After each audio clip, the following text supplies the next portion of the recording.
A series of violent summer storms, characterized by unprecedented hailstorms and destructive winds, has swept across several provinces in the Lao People's Democratic Republic.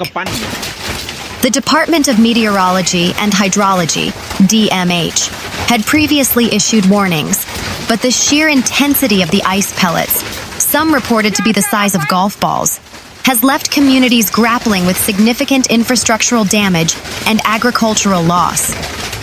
As Laos transitions from the cool, dry season to the hot, humid season, the collision of high-pressure cold air masses from China with the intensifying local heat has created a volatile atmospheric cocktail. This seasonal transition, typically occurring between March and May, is known locally for summer storms, Fayu Radu Ron. However, the events of late March 2026 have proven to be among the most severe in recent memory. The most significant activity began in the late afternoon of March 22, 2026. Residents in the capital, Vientiane, particularly in the Sikhottabong and Chanthabuly districts, reported a sudden darkening of the sky, followed by a deafening roar as thousands of ice crystals began to pelt the city. "It sounded like stones were being thrown onto our roof," said one resident in Ban Wattay. "We haven't seen hail this large in years." Within minutes, the streets were covered in a layer of white ice, resembling a winter landscape in a tropical country.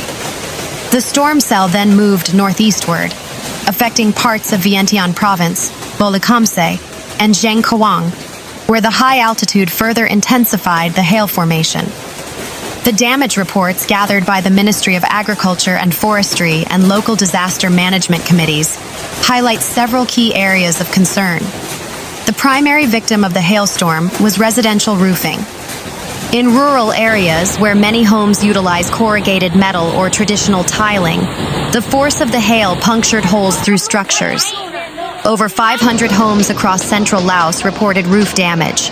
Furthermore, high-velocity winds accompanying the storm uprooted century-old trees, which subsequently downed power lines, leading to localized blackouts in Vientiane.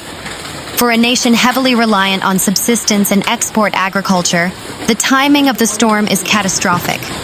Fruit orchards, specifically mango, papaya, and watermelon plantations, suffered bruising and premature fruit drop. In the northern provinces, young rice seedlings were flattened by the weight and impact of the ice. The hail caused visibility to drop to near zero on major highways, including Road 13 North. Multiple vehicular accidents were reported due to slippery conditions and cracked windshields caused by the falling ice. Authorities have confirmed several injuries related to falling debris, though no fatalities have been officially recorded as of this report. Meteorologists explain that hail in Laos is a result of powerful updrafts within cumulonimbus clouds. When warm, moist air rises rapidly, it carries water droplets to altitudes where temperatures are well below freezing. These droplets freeze, and as they are tossed up and down by internal winds, they collect more layers of ice. When they become too heavy for the updraft to support, they fall as hail. Climate scientists are currently investigating whether the increasing frequency and size of hail in Southeast Asia are linked to broader global climate change patterns, which enhance the energy available for such violent localized storms. The Lao government has mobilized local task forces to assist in clearing debris and providing temporary roofing materials to affected families. The Ministry of Health has also issued a public service announcement warning citizens to avoid consuming the hail, as it can collect atmospheric pollutants and bacteria during its formation. The Department of Meteorology and Hydrology continues to monitor a low-pressure system lingering over the region. "We urge the public to remain vigilant," a spokesperson stated. "Summer storms are unpredictable. If you see dark, towering clouds and hear thunder, seek shelter immediately in a sturdy building. Avoid open fields and tall trees." Ice pellets the size of golf balls and eggs has left a trail of destruction across the Mekong River Valley, prompting an emergency response from the Ministry of Labor and Social Welfare.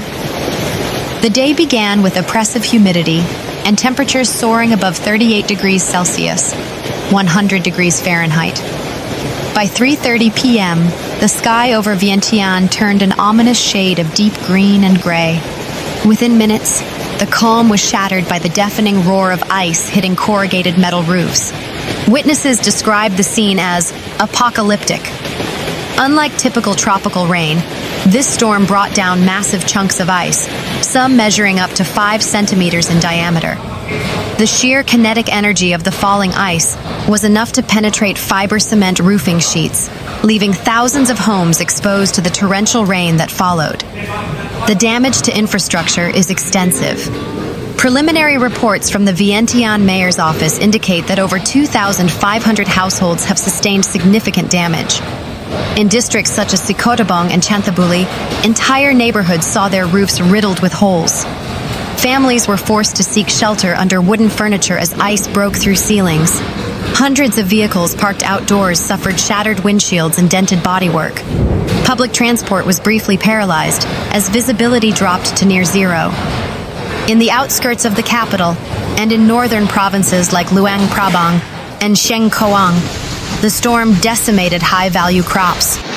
Watermelon, tobacco, and organic vegetable farms, vital to the local economy, were flattened, representing millions of dollars in potential losses for rural farmers.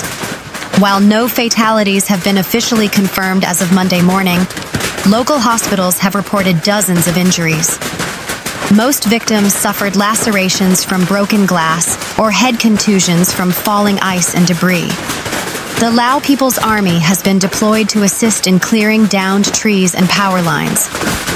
Our priority is to provide temporary roofing materials to those whose homes are no longer habitable, stated a government spokesperson. The hail was accompanied by localized wind gusts exceeding 80 kilometers per hour, which exacerbated the impact, turning the ice projectiles into lethal missiles that pierced through conventional roofing materials. Reports indicate that nearly every household in this village suffered roof damage. In some cases, the hail was so heavy that it caused partial ceiling collapses, exposing residents to the torrential rain that followed. Initial assessments by the Ministry of Education and Sports reveal that 16 schools in the Sikhottabong district sustained critical damage. Classroom ceilings were shredded, destroying textbooks, computers, and furniture. Furthermore, 125 teacher housing units were rendered uninhabitable, forcing many educators to seek temporary shelter. The streets of Vientiane resembled a war zone for vehicles. Hundreds of cars parked outdoors or caught in traffic during the peak of the storm suffered shattered windshields. Laminated glass was no match for the larger hailstones, leaving drivers blinded and vehicles flooded. Professional repair shops are already reporting a multi-month backlog for PDR, paintless dent repair, as thousands of vehicles now feature deep pockmarks on hoods and roofs. The storm's ferocity toppled dozens of aged trees and electrical poles. Large branches, weighed down by ice and pushed by wind, snapped power lines, leading to a massive blackout in the western districts of the capital. Électricité du Laos, EDL, crews worked through the night, but some neighborhoods remained without power for over 24 hours, as technicians struggled to clear debris to reach damaged transformers. The periphery of Vientiane, which serves as the vegetable basket for the city, saw vast hectares of leafy greens and young fruit trees decimated. Farmers in the impacted zones report a 100% crop loss for this cycle, as the hail shredded plants to the ground, which is expected to cause a temporary spike in vegetable prices in local markets like Thong Kangkam. The Vientiane Rescue, 1623, and local military units were deployed immediately to assist the most vulnerable. Community centers and Buddhist temples that escaped major damage have been opened to house families whose roofs were completely destroyed. Demand for waterproof tarpaulins has skyrocketed. Local hardware stores reported being sold out within hours as residents scrambled to cover their exposed homes before the next forecasted rain. The governor of Vientiane has called for an emergency budget allocation to repair the damaged schools, prioritizing the resumption of classes before the upcoming Pai Mai, Lao New Year holidays. As of Monday night, cleanup efforts are underway.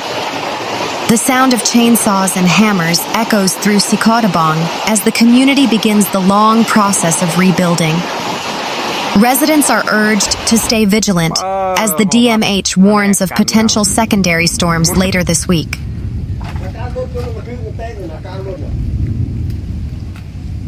เบิดเลยหอพักแผนกการเมือง